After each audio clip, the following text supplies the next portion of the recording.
is 1981. Fern Creek High School has already won one state championship as a team, numerous individuals. Our guest here today continues the tradition of Fern Creek winning team or individual state championships.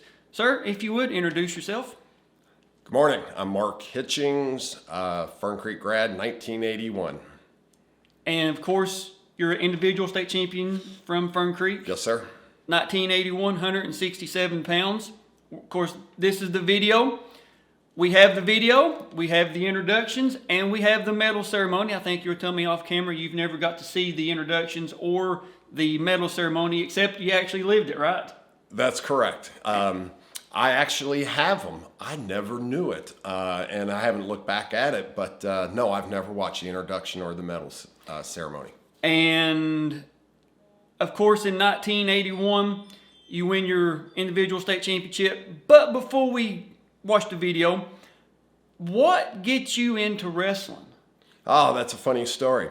I was an 8th grader at Fern Creek. At the time, Fern Creek High School was 7th grade through of course, high school. My sister one day said, "Mark, you need to wrestle. All the cool guys at Fern Creek wrestle." And I said, "Sure, why not? I'll give it a try." So the rest is history. And so you started in 7th grade? 8th grade, actually. 8th grade? If I said 7th grade, I was wrong. That was 8th grade. And yes. That's something that, we're seeing the more videos we do, the different parts of the state that we go to is, some schools you couldn't start wrestling until you was in high school. Right. Some schools, like Hoptown, Willie Ennels was wrestling when he was in 6th grade. Yeah. So, and of course, Willie goes on to be a 3-timer. So just the way that, different parts of the state, different schools, and I can't imagine it was as regulated, as structured, as governed as what it is now, as Right. far as,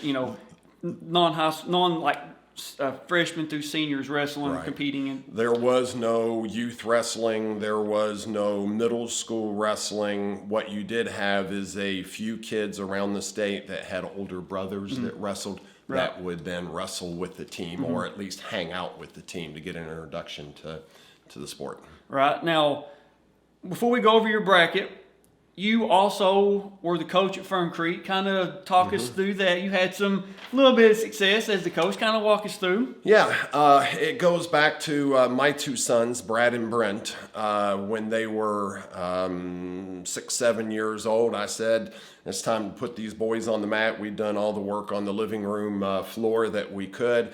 And I looked around and found no youth wrestling in the Louisville area. So I happened to be the director of the Fern Creek Optimist football program, and I went to the Optimist Club and I said, "Hey, I want to start youth wrestling." They said, "Go for it." The high school had a good relationship with the coach at the time, Jeff Hall. He said, "You can use the wrestling room, whatever you need." So we started a youth program. Took off with that, were very successful, won multiple middle school state championships and youth state championships. And then the time came to decide if the boys were going to go to Fern Creek, Trinity, St. X, wherever. And my wife said that I could send them wherever I wanted to, as long as there was a T or an X in the name. Okay. So we ended up choosing Trinity. And a good portion of the Fern Creek middle school team went to Trinity with us. And that was the foundation for the 2 state championship teams we had at Trinity. And then after my youngest son graduated, I was at a crossroads. It was either stay at Trinity, come to Fern Creek, or let it go all together. And I decided I wanted to go see if I could make things happen at Fern Creek. Fern Creek at the time did not have a very good program. In fact, they had finished 59th in the state the year before I came. Right. And my first year, we finished 18th, quite an improvement. Second year, we finished 8th, if I recall right, 8th. And then in the third year, we won the state championship. And that was 2015, correct? 2015, yes, sir. And 1975, Fern Creek team state champions. 1984, Yes. team state champions. And in 2015, team state champions. And I've got Fern Creek with doing some research for this. 36 individual state champions. Is that right? 36? I hadn't heard an updated number, but that sounds about right. I'm sure it is right. That's quite something. 36 individual state champions. Yeah, that's a lot. That has to be, tops in the, I would say at least in the top 5. Yeah, Woodford County probably certainly has more. Union is County. first, Woodford is second, and third through whatever, I don't know. But I think we need to make it 34 because we're not going to include Jorge Vega. No, I'm kidding. I'm kidding, Jorge. He reached out, and we're going to be doing videos with Jorge shortly. He was a 2-timer. I was going to say, we take 2 off. Jorge does 34. Yeah. But let's go over your bracket real quick. Mm-hmm. You are a senior coming into 1981. Undefeated, 43-0. For the state championship match, I was 43-0, whatever I was prior to that. Yep. And it's got you the first round. You're wrestling Kenny Hart from Doss, which is now kind of walk us through because we know, we had districts, regions. Now we got regions, semi-state. Was Doss in your district, your region? No, they would have been in another region because we wrestled first round, of course. Right. I mean, I just didn't know with the cross bracketing or if that even come into play back then. I'm sure I had wrestled him during the year at the county or whatever, but no, he was not in my region. He was in an alternate region. Okay. Yes. Now, kind of, how far apart, geographically, is Doss and Fern Creek? Because I don't really know the city that well. Are they 5 miles, 25 miles? 15 miles on the other side. Okay, I'm just curious. Yeah. Then we go on to the quarterfinals. You're wrestling Jeff Pratt from Tates Creek out of Lexington. Yep. And you win that by a 12-6 decision. Well, let me tell you a little story there. All right. My coach at the time, Tim Dench, had wanted me to drop to 155. And I told him I wasn't going to. I had dropped from 190 to 167. Oh, my goodness gracious. Anyway, and he wanted me to go down further. So he thought he would show me what I needed to do by having Tates Creek to our early season Fern Creek Invitational. And I wrestled Jeff Pratt in the finals of that tournament, and I stuck him. Oh, wow. And I was like, I'm staying right where I am. So he was quite a good wrestler. In fact, I also wrestled with him up at UK. We were on the team at the same time. But the reason I wrestled him in the second round is because he got knocked out in the regional finals by Charlie Marker. Otherwise, the bracket would have been flipped. He got knocked out, and so I had to wrestle him in the second round. And it was a match we were pretty concerned about how that was going to go. But 12-6, that was good. And Jeff comes in third that year. Yes. He beats,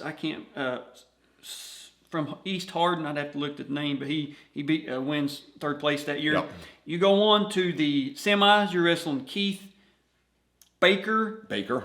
From, I believe that's Trigg County. It is Trigg County, yep. The state tournament that year, it was hot.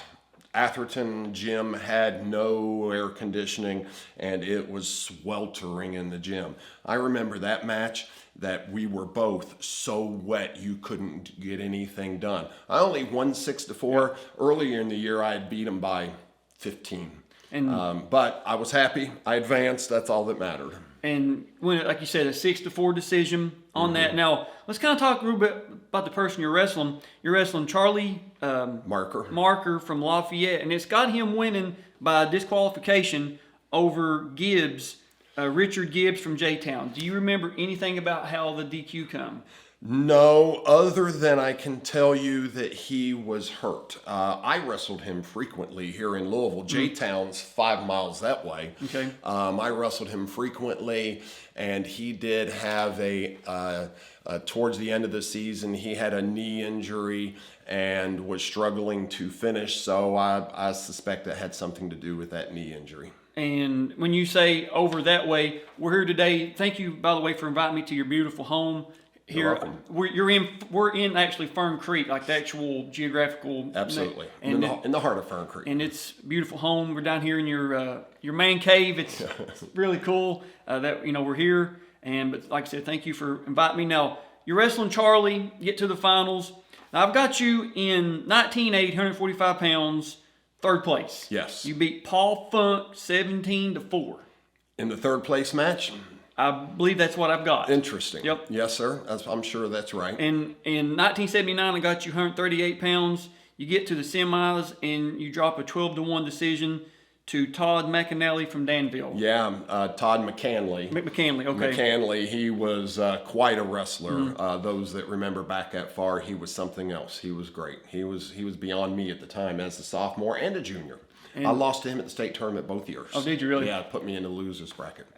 Now, like I said earlier, we have the introductions, we have the match, and we have the medal ceremony. But off camera, you was telling me the story about how you acquired the tape before I started doing the review series. So if you would go ahead and share that with us that way. Yeah, it's a pretty funny story. I had taken a team to the middle school national duels in Danville, Illinois one year, and we were going out to dinner, and I had Josh Johnson from was it North Hardin, or did he wrestle? Oh, I'm trying to remember.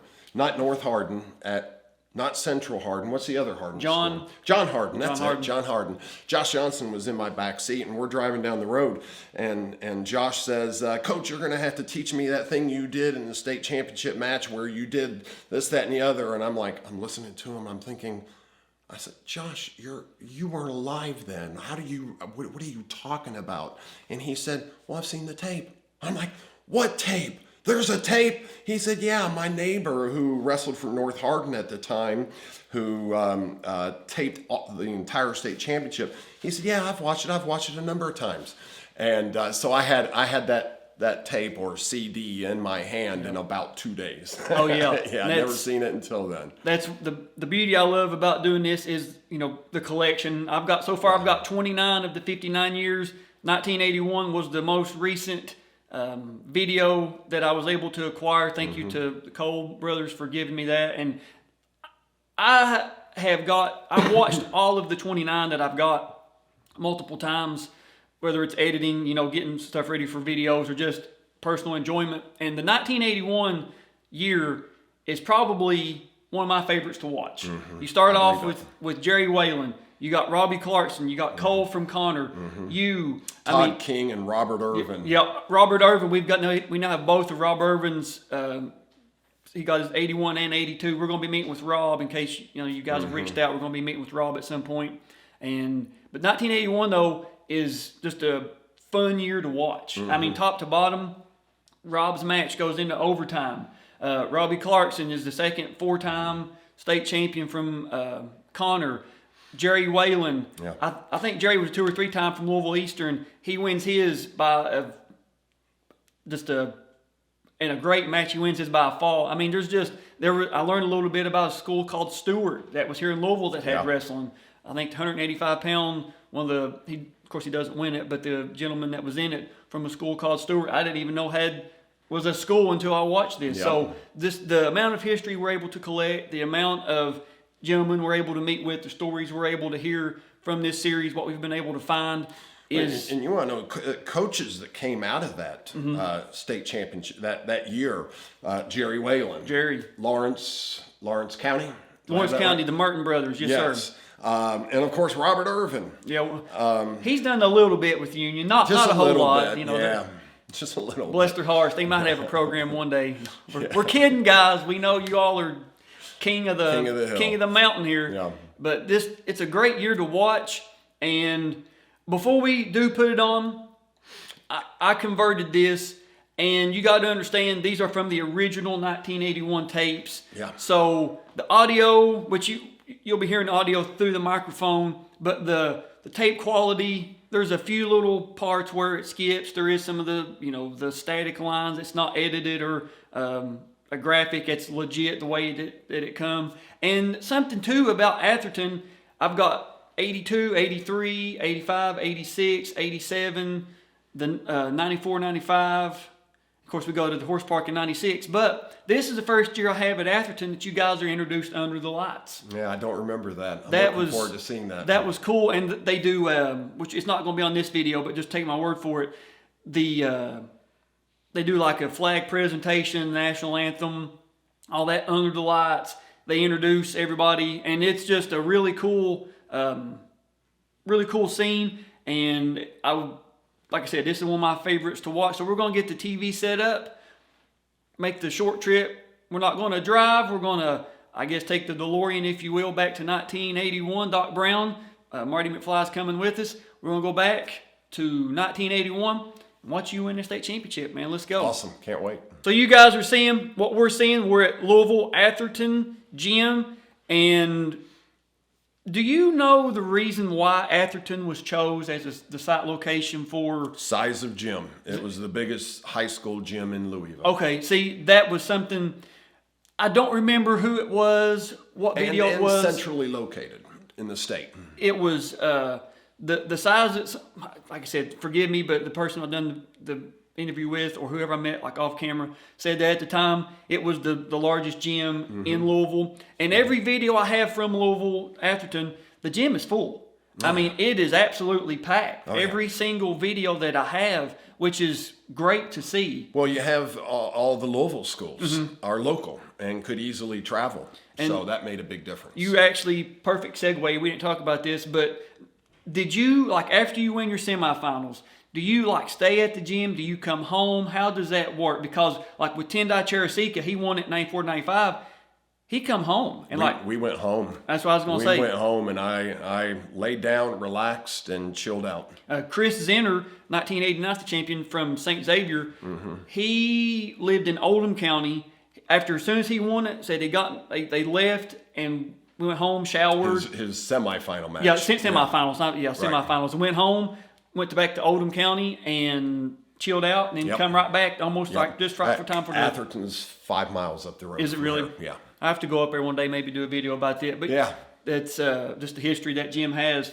So when this video starts, the lights are out. You're going to see like he's wearing like a white. I don't know if you planned this or not. Do you remember what you're wearing in your face-off? I thought it was black. A black warm-up. It's white. Is it really? It's white, and it's got Fern Creek, like the 80s style. Like, I'm anxious to see what that is. You're just going to see just for a second, because the I guess the camera this was filmed with, and the years of sitting on a shelf, the image quality is the best. But you're going to see just a blurb of a white, then it goes into the match. So let's do this. Interesting.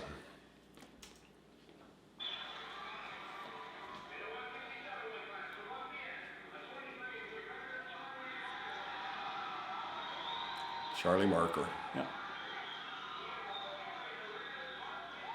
Oh, yes. Yes, how could I forget that? Yeah. Yeah, we had those fuzzy. Now, this is Cole from Connor. He had just won. Yep. You got Coach Padilla in the background there. Yes, sir.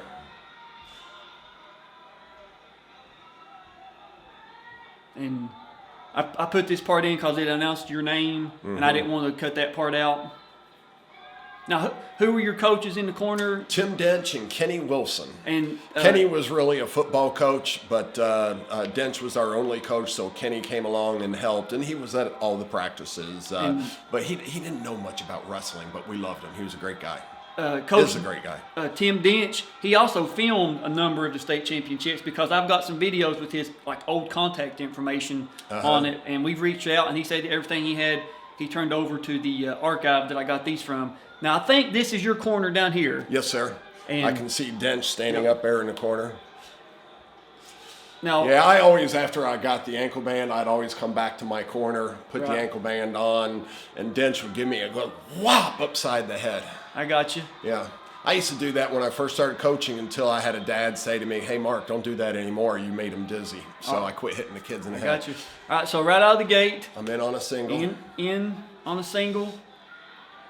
And I'll remind you, it must have been 80 degrees in the gym that night. Then he's in on a single. Yep, he's in. You're fighting. And I give up two. Give up two? Rather easily there.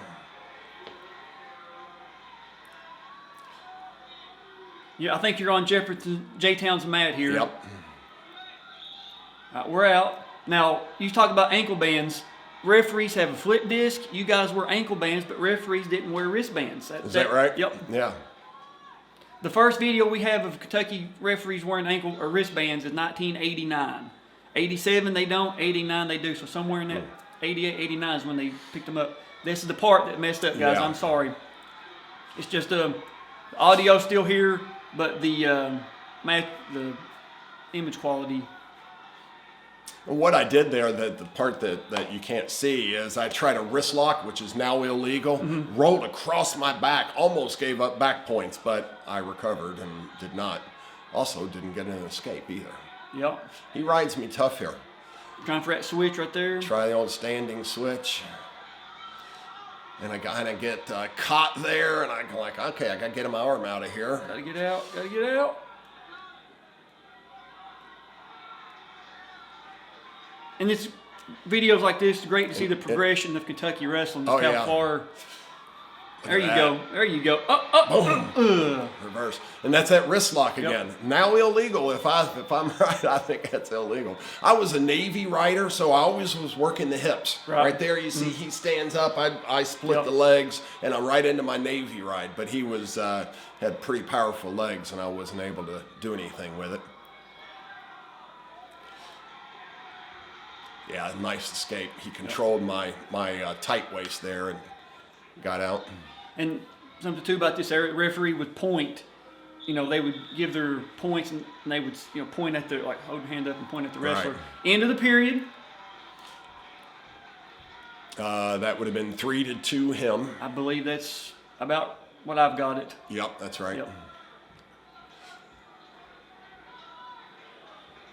So what are we looking to do here in this position? What was your back then? Not what you know now, coaching and all that. Yeah, a head lever and Navy ride. I would often go to the ankle tight waist, would pull that leg back and try to drop into a Navy ride, block the shoulder. But I did not have any success in this match doing that. Now, and remember 80 degrees. They were wiping us down every stoppage. We had to get wiped down, which I didn't like because I was in excellent condition. Something I learned early in my career, that the guy who's in better condition wins close matches. Oh yeah. And so frankly, I worked my butt off, and I was in great shape, and I wanted the match to keep moving. But we had to get. That's me on top. Yep. So yeah, I go right to that ankle and trying to pull it into a Navy, and I put myself down to his hips where I can get to that. Yep. But he did a good job with that whizzer. But I still keep. I can't see what's going on. The image quality is 1981. And they were the original tapes that the Cole brothers had that I got. Yep. So he gets, what was it, 4-2 now, or 3-3? 4-2. 4-2. Okay. Me on a shot. Yep. Finish. And again, I'm trying to go through the legs to split to go Navy ride. And I think I get it there. There it is. Yes. 4-4. 4-4.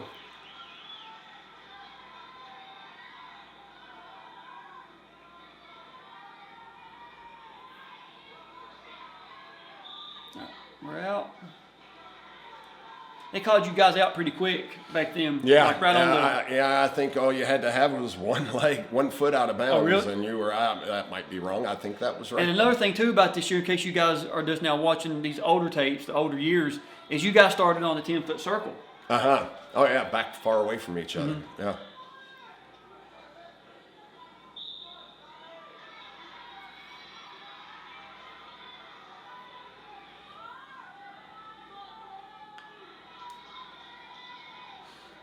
Yeah, my thing was control the hips. Not many wrestlers wrestled that style, and I found it was to my advantage because people didn't really know how to react. Hey, and it obviously worked. I mean, that was.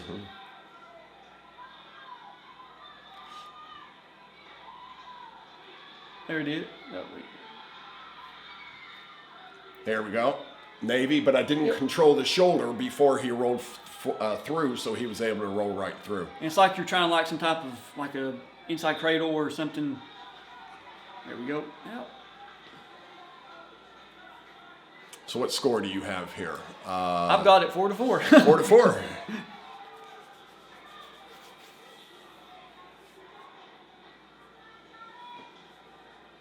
Now, did you have like a lot of family, a lot of friends here? Oh yeah, lots of family and friends. I can imagine. Like I've said in other videos, I hate to keep beating a dead horse, but you didn't have the luxury of FaceTime and Right. social media. It was probably going to a payphone and calling, "Hey, we're in the finals. Yeah. We're out." And there's one. One, yep. And is that the end of the period? It's like 3 seconds left. Gotcha. There it is. Okay, so going into the third period, you see I dropped immediately Yep. down. I'm ready to go because I felt that conditioning was to my advantage. I was super confident. I'm down one right here going into the third period. I'm super confident. I had no doubt in my mind that I was going to win the match. Right. No doubt. Now, Now, he does a good job riding me here. He controls me for a while. did you feel you were a better neutral, top wrestler, bottom wrestler? Probably top wrestler was where I was at my best. Not in this match, but I think that's when I was at my best. One of the, asking guys that question is I've got people said I was a better neutral wrestler, but I felt more comfortable being down. And it's just, I guess it all depends on how you play it out in your head. Right. But if feel you're better one, but you're more comfortable in another, where do you want to be? You know what I mean? Now, there's a little bit of panic setting into the crowd, the Fern Creek people, maybe even the coaches, because I'm down one and he's riding me. That was even a bad mood. I reached back over his head. That's a bad idea. But I was smart enough to pull off of it real quick. Yep. And I think we went stalemate there. Yep. You look up at the clock, minute 5, down a point. Still confident. Still very confident. May not look like it there, but I was.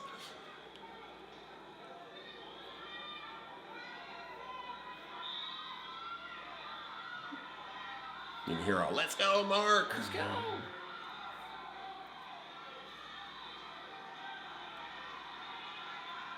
Yeah, I wasn't doing real smart things here. I try that wrist lock again where you elevate it. And, in fact, I get one out of that wrist lock. And they were tied up. So 5-5. I think that's called, was that a double wrist lock? I believe so, yeah. That Which is illegal now, right? It's still legal, but you can't elevate the arm. You can use it to hold a position. But as far as like a Kimura, MMA, whatever, that's. There you go, tallying off here again. we go, tallying off, and my coach in the corner was going, let's go, but we were wet. We needed to be toweled off. And this is actually the first video. It happens in other other matches as well. This is the first video that we have. And actually, it wouldn't be your fault, but in the rule book it actually says, any greasy substance on the body is a technical wipe off. violation. I'm in on a single, and again, I'm trying for that Navy. I think I made some mistakes in this match of going to the same move over and over again. Right. But it had all worked for me all year so well. But this guy rode that whizzer hard. There I am. Finish. Boom. It is right there. 2. And he had nothing at the end there, no attempt. Right. Probably a couple seconds left in the match, man. His coaches were really mad at him because they felt like he gave up on that takedown. I remember them just being really upset that he had quit on that.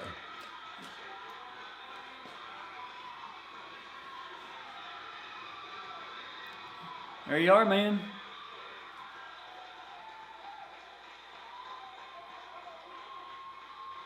Good memories. Oh, yeah. Absolutely. And then it goes into the award ceremony. Mm-hmm.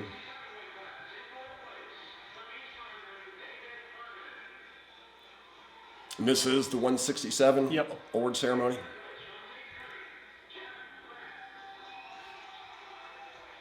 Jeff Pratt had thighs about like that. He was a muscular dude, strong. Comes up and gets his award. I wrestled there you Charlotte. are, man. There I am. Nice looking uniforms. Oh, yeah. I wrestled Charlie Marker 2 weeks later at an AAU tournament. And was beating him 15-0 in the second period when I stuck him. And to me, that was it was gratifying to know that I really didn't wrestle a good state championship match. I didn't do my best stuff, it might have been because we were so wet, so sweaty, but yeah, I manhandled him 2 weeks later, so. And now, of course, you've seen it before this time, but did it play out the way you would remember certain things, or was something different, like watching it back, that you may not have thought, I thought I got a takedown in this period, but it was actually... No, it pretty much goes the way that I remembered it going, yes. That's good. Yeah. Now, earlier you referenced your sons. They had a little bit of a success as well. Kind of tell us a little bit about them. Yeah, Brad and Brent started wrestling when they were little bitty guys, and...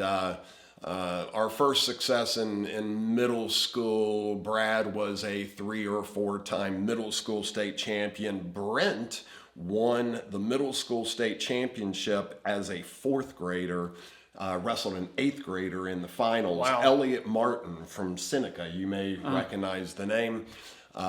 Brent beat him with a duck under in the overtime to win in the finals as a 4th grader. Brent went on to win multiple middle school state championships. Then we went on to high school.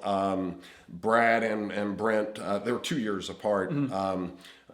Each in the lineup from the beginning, each competing very well. Brad went 3rd place, 2nd place in 2 state championships.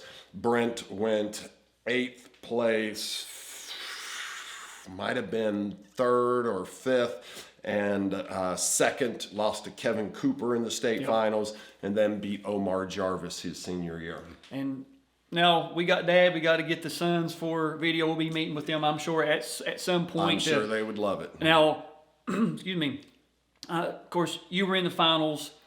I like to ask guys that have, men that have either been in the finals, won it, and then they've had sons or, kids that they're raising or whatever the case may be. Were you more nervous in yours or watching your sons? Oh, wow. Definitely more nervous watching my sons. No comparison. It's just such a different animal. Being on the mat versus being in the corner. You have no control, and you have all these hopes and aspirations for your kids. And the uncertainty. So yeah, it's definitely being harder. And it's harder being in the corner. That's every person I've asked that question, whether on camera or off, has said, "Oh, not even 35 million to 1 being in the corner as opposed to actually being out there." I was so confident going into that match, maybe overconfident.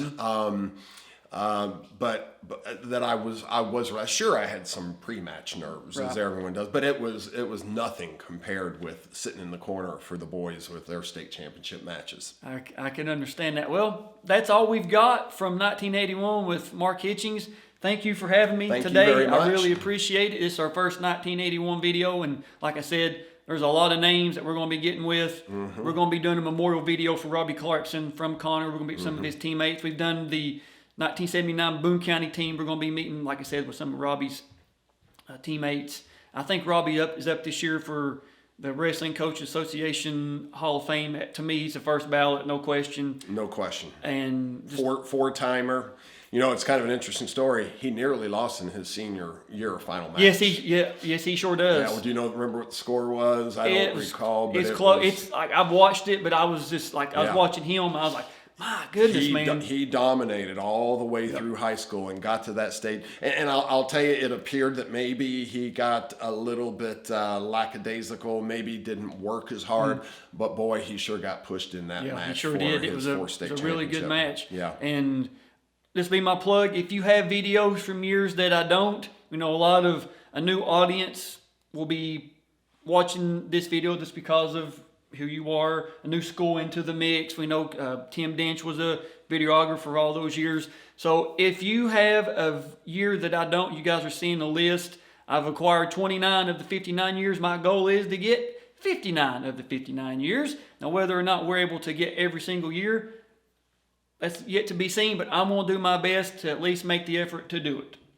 That's going to be my state championship win, is to be able to acquire every state championship year that is on video somewhere. If it's in somebody's closet, somebody's attic, in an archive somewhere, if it's out there, I'm going to do my best to find it, because gentlemen like you, everybody else that wrestles, they deserve to have their footage archived and shared with the world. You're doing a great thing. Well, I greatly appreciate that. It means a lot. It really does. And that's all we got, man. Fern Creek represent. You're on the channel now, 1981.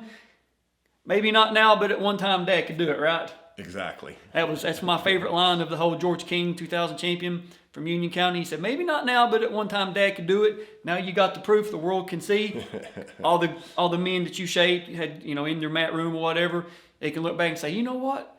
Coach really was as good as, he said, or he was, nobody was talking about. So that's all we got. Now we got another Fern Creeker coming at you. You guys will see it in the video below this one. We'll catch you guys in 2016. We'll see you guys there.